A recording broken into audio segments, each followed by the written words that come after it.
everyone, today we will talk about how to fix or how to solve Twitter. We found more than one account. To know how to fix or how to solve Twitter, we found more than one account. You should just go to settings like this. We will click. After that, in this page, you will go to apps, default apps, app settings. When you will see this list, you will go down to find the application of Twitter and you will enter. When you will see this page, you will go to click first up. After that, you will enter to storage. When you will see this page, you will click clear cache. Then you will go to click clear data. And after all that, you can turn off your Wi-Fi.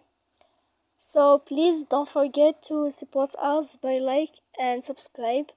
See you next time in another video, and thank you for watching.